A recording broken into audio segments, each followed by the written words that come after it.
Well, my name is Zack Thompson. I'm on staff here at Calvary Bible Church. And first and foremost, so excited to be gathered and worshiping with our friends from Uri Church as we both get to normally be in this building. Now we get to be not normally gathered together outside, but it's such a special service that we do once a year where we remember that we are not a building, we're not locked away inside, but we are in this place that God has us for a reason. At Calvary Bible Church, we have been focusing on the fact that this is our 135th anniversary of a church. And all throughout that time, we've seen that God has been faithful to us. We see story after story of how God has been faithful. And so we've been using this month to look at how do we be faithful in response to this ever faithful God. And this is especially true as we're in this unique season. We are gearing up for rhythms coming back, normal routines being a thing again. Kids have gone back to school. Fall is coming. So as a church, we are getting ready for all that launches, all that relaunches in this time. And so as we look back on how God has been faithful, as we look ahead to what is coming next, we're looking at how do we be faithful in response to this God.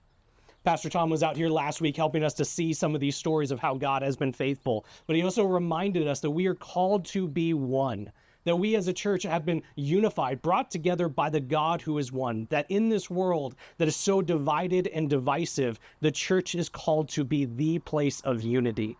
And the reason for that, John 17 tells us, is so that the world will know this God by how they see the church is one. And I want to continue that idea this morning, to see that the world will know the love of God, the mercy of God, the faithfulness of God by how his church operates within the world. We saw a couple weeks ago that Jesus gave this command. Above all else, his disciples are to do one thing that has two parts: to love God and love others. And today we're going to look at what happens when we live as God calls us to live. What does it look like for us to actually do what Jesus says? Not to theorize about what does it look like to love God and love others, but to actually live as Jesus calls us to live. Because immediately after Jesus was asked, what is the greatest commandment? And he said, love God and love your neighbor like yourself. He asked another question. There was a follow-up question from someone who was there. And the question was, who is my neighbor? Who is it that I'm supposed to love like myself? We're told in this passage that the question comes from a lawyer. So someone who was more familiar with the law, the first 5 books of the Bible, more familiar with the law than anyone else. And he asked the question, what is the greatest commandment? Jesus says, love God and love your neighbor like yourself. But then it says, looking to show that, well, I'm already doing that. You say to love my neighbor like myself. I'm going to show you, but with how you answer this question, that I'm doing great at this. If you say my neighbor is someone who's like me, I got this down. If you say my neighbor is a fellow Jew, well, I'm loving my neighbor like crazy. Who is my neighbor? And in the answer of that, this lawyer wanted to show, well, I have already got it down. I'm doing enough. But Jesus responds to that question by telling a parable. Now, parable is a story that he's making up on the spot, but it's rooted in known details, rooted in things that the people around him would have recognized. And in this story, he talks about this road that was commonly traveled, that was known for having criminal activity. He said a man was going down this road, and he was beaten, robbed, and left for dead, left on the side of the road in this desperate state. And in the story, Jesus says that it just so happened that a priest was walking down that same road. And if we think anyone is going to help this man, it would be this priest. But he instead crosses to the other side of the road.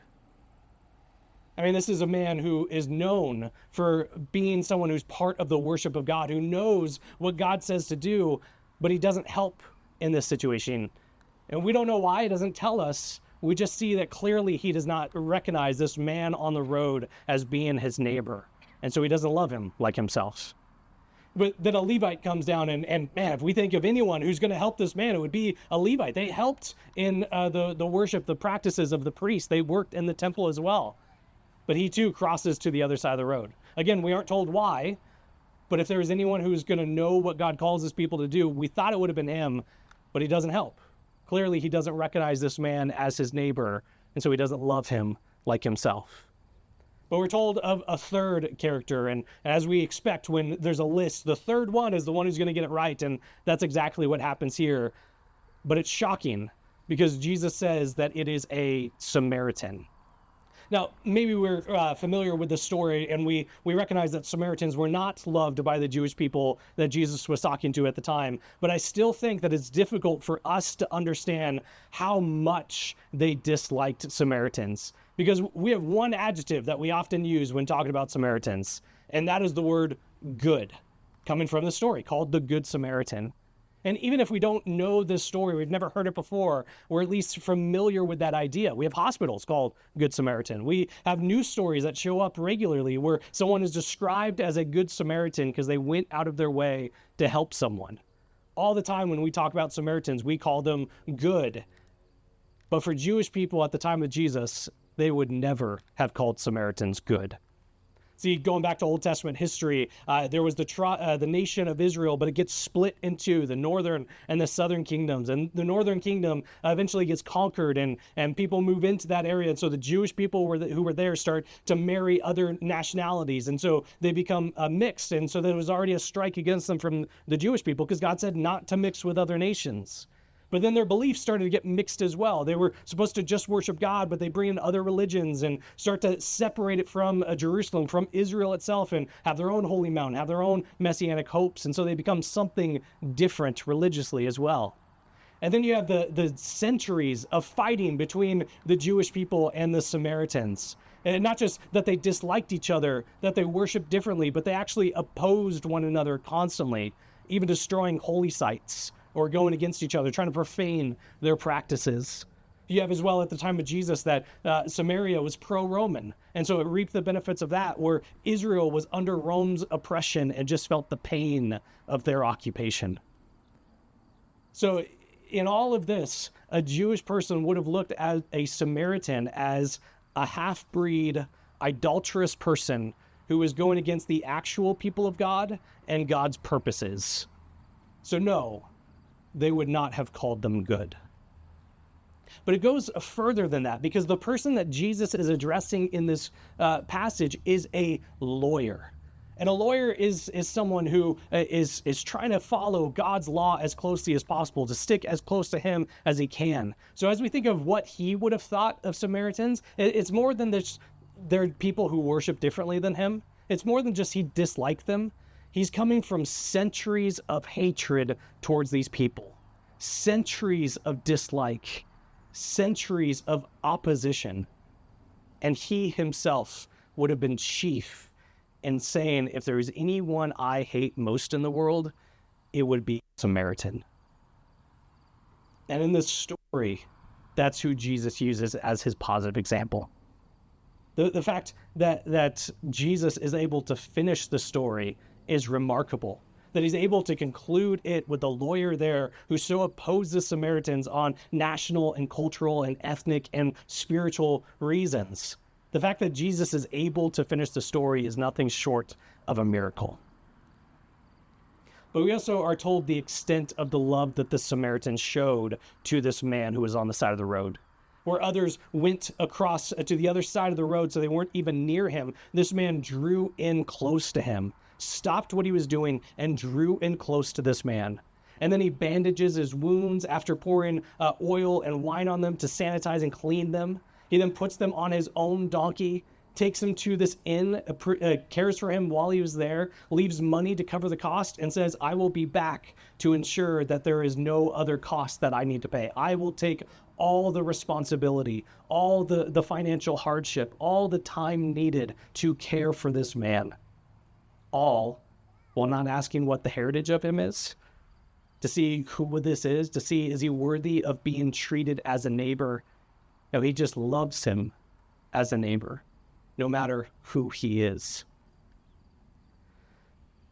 And then Jesus concludes this story by saying, which of them was a neighbor to the man left on the side of the road? It begins with this question of, who is my neighbor? As if there's people outside of that lens, people that I do not have to love because they're not my neighbor. I'm only called to love my neighbor. And Jesus tells the story as concluding with which of these was a neighbor to that man. And the lawyer who's there can't even call this person by his race. It, almost like through gritted teeth, we read it as the one who showed mercy to him. The one who cared for this man. And Jesus says, go and do likewise. Go and treat others around as the Samaritan. Go and be a neighbor for other people like the Samaritan was. And preaching on this same passage, Martin Luther King Jr. gave a sermon. He said that we see men as Jews or Gentiles, Catholics or Protestants, Chinese or American, black or whites. We fail to see them as fellow human beings made out of the same basic stuff as we are, molded by the same divine image. The priests and Levites saw only a bleeding body, not a human being made in their own likeness. But the Good Samaritan will always stand before us as a nagging reminder that we must remove the cataracts of provincialism from our spiritual eyes and see men as men. This lawyer asked, who is my neighbor? Who do I not need to see as a man or as a woman? Who do I not need to care for? But Jesus instead, in telling the story, flips it around to where the question that we ought to be asking is not who is outside of the love that I need to show, who am I not responsible for caring for? Jesus flips it around. So the question then is, am I being a neighbor? Am I showing love, care, compassion, affection towards people, regardless of what they can do for me, regardless of if they're like me? Am I being a neighbor? I think it's fitting that Jesus tells this story where the people who do not help are these religious leaders who have all the outside markers of following God, who look like they're doing everything right. You would think if anyone's going to follow what God says to do, it'd be these religious leaders, but they do not. And I think there's a challenge for us as Christians, as people seeking to follow Jesus, to not merely be doing it in name only. As we seek to be Christians, not merely have all of the outside markers of being someone who follows him. That we as a church don't just do churchy things, but that we actually do what Jesus commands us to in this passage, to go and do likewise, to love your neighbor as yourself, like what we see this Samaritan do. As we read through this passage, I think there's three things that it shows us about what this love is to look like. Three things that come from this passage that help us to see what does this love for neighbor as we love ourselves, what does that look like? And first and foremost, I think it points to the fact, as all the Bible points to, is that love is evidence. Love is evidence. That as we love others, as we love our neighbor as ourselves, we do so because we have been so loved. That as we love others in this way, it is evidence of the fact that we recognize that God has so loved us. It's a quick reminder of what we're doing in this series. None of this is, hey, how do we be the best Christians possible? How do we, as a church, just start doing better? That's not the focus of the series. It's God has been so faithful. And so how do we live in response to his faithfulness? It is always a response to what God has already done. And so we love as evidence, that we love in response to what God has done. And that's the model that we see all throughout the Bible. It almost always is God shows up or someone speaks for God saying, this is who your God is. This is what he's like. This is what God has done for you. And so here is how you are to live. Love is a response. It is evidence of the fact that we have been so loved by this God. Second, love is costly. Love is costly. And we see that with all that the Samaritan does for this man, that he draws near to him. He doesn't know what the situation is. Are the robbers nearby? Are they lying in wait? Is he a decoy? Is he a trap? No, he just goes near to this man. And then he bandages him, pours wine and oil out. He puts him on his own animal, takes him to an inn, pays for all that this might cost. That takes resources to do that. But it is as well that he is on his way someplace and he stops. He slows down. He spends this time with this man, which means he's going to be late or delayed to whatever it is that he's going to. And he's going to be delayed on the way back because he's going to stop at the inn again, he promises. It is inconvenient to love this man. But you have as well no concept of being repaid for any of this. In fact, it's knowing that he can't be repaid for this because this man was robbed. He has nothing left. All of that points to how costly it is to show love in this way. And as this Samaritan is an example for us of how we are to love our neighbor as ourselves, it points to the example that we are to love in a way that's costly. This means that we are using time on things that we might otherwise use for ourselves or for other good things that God might have for us, and yet we are using that time to show love to another person.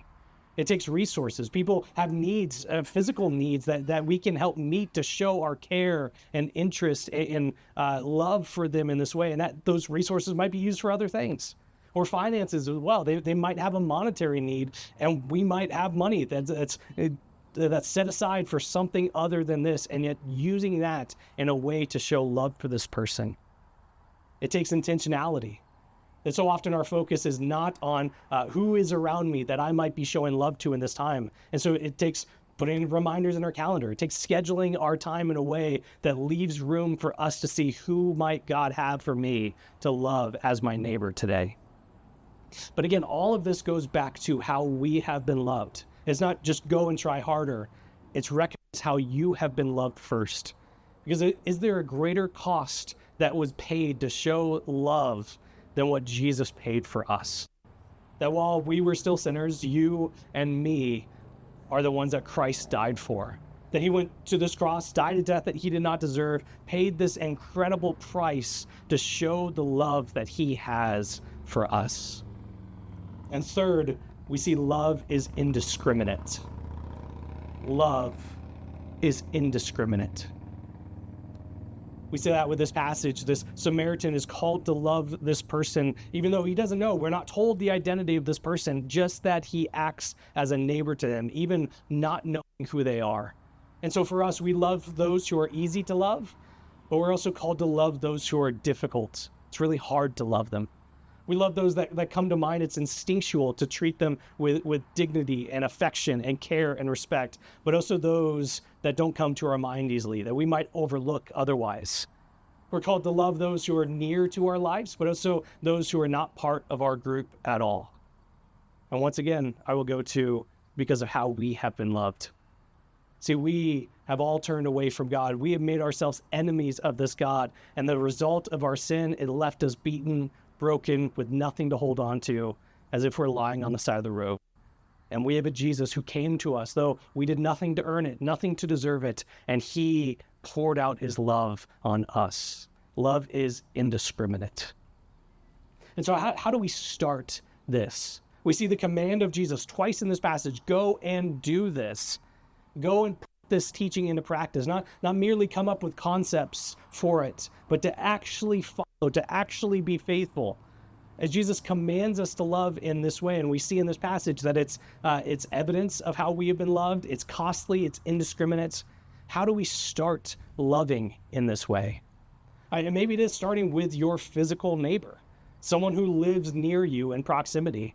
Sometimes we know who our neighbor is, but other times we might not have talked to them at all, or a conversation with them is just real surface level. So it's going to be uncomfortable. It's going to be awkward. They live right next to me. I might see them all the time, and I'm supposed to start a conversation of how I am to love them.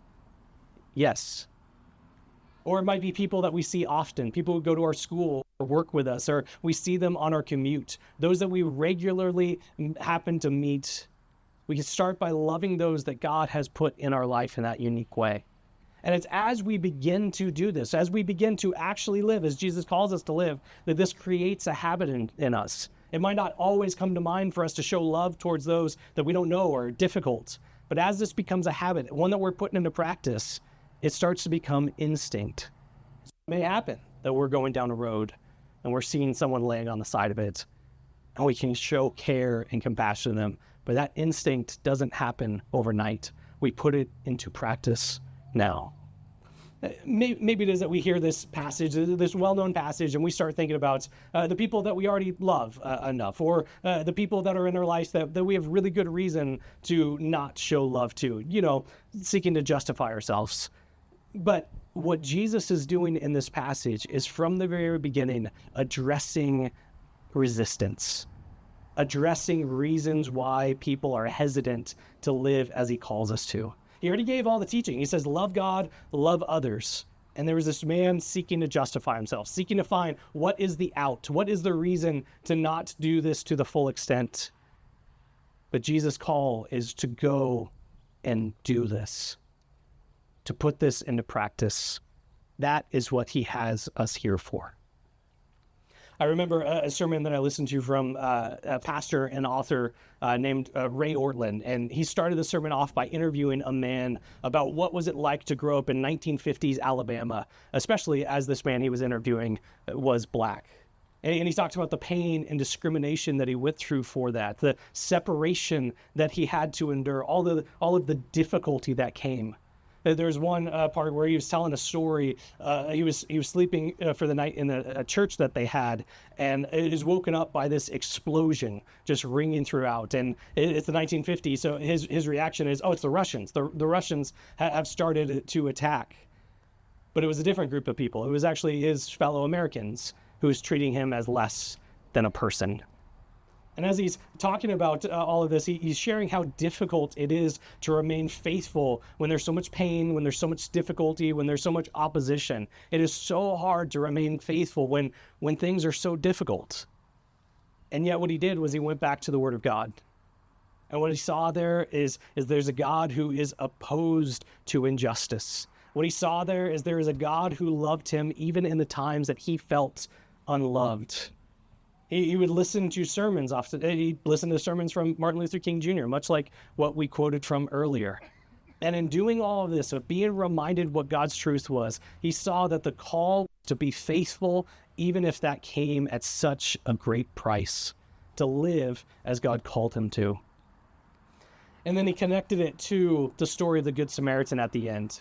That even though it's a made-up story, it's not a real-life event, it captures so much that is real about life. That this Samaritan just happened to be on this road and see an opportunity to show love for his neighbor. And what this man in interviewed said, he said, God has us in the place that we are at for a reason. That is a heck of a thing to say for this man who was in a situation where he felt so much pain and hardship, to say that God had me there through all of that for a reason. They shared at the end that God had me where I was for a time such as that. And God has every one of us here for a time such as this. See, God has us in this place, on this corner of York and 120th. In the place that we are for a reason more than just, this is where the building is. He has us here surrounded by neighbors for us to be a neighbor towards, surrounded by people for us to love. That God has you in this church for more than just your personal growth, but he has you around people to love them. God, you have your home for more than just recharging, than a place to contain your stuff. God has you there around people to love them. God has you, and you have your work for more than just a paycheck. God has you there around people to love them. You're in your school. You're on your team. You're part of whatever group that you are for more than just your knowledge, your expression, your delight. God has you there around people to love them. You have your places that you go to, your regular grocery stores, restaurants, coffee shops, wherever it might be, for more than just your routines, for more than your provision. God has you there around people to love them as a neighbor, as yourself. Where is the place God has you? Where is the place that God has uniquely situated you in life? But wherever that is, you have neighbors. And we love them as evidence of how we have been loved. We love them even as it's costly. We love them indiscriminately. Jesus says twice in this passage, go and do this. And as we think about what does it look like to be faithful in response to God's overwhelming faithfulness over the last 135 years. What a great picture we have of it this morning, where we step out from behind the doors, come out into this area, surrounded by the people God calls us to love. Let me pray for us. Father, we are so grateful for this time to do things a little bit differently, to step outside, even as it's hot, even as there's sounds, even as people are staring, even as there's bugs and things to be distracted by. But we do all of this because we recognize that you have brought us together as a people. You have made us one, and we are excited that we get to be together in one service today as one church, even made up of Uri and Calvary. That you have made us people who live in this world and are examples of your love and faithfulness and care for others by how we live in this world. And so we want to always remember that though you give us this building, and we are so grateful for the gift that is, that we are never shackled to a building. Instead, you put us where we are, wherever that might be, wherever we live, wherever we work, wherever we play. You put us uniquely in that situation as a way to point people back to you. That we live in this world as examples of your love so that people know who you are. That you call us in response to your overwhelming faithfulness, your tremendous love, to love in the way that you have loved us. That you gave your life, that you died so we might have, so that we might live, so that you have done it all. So we just live out of your mercy and grace. So it's to you and you alone we pray. Amen.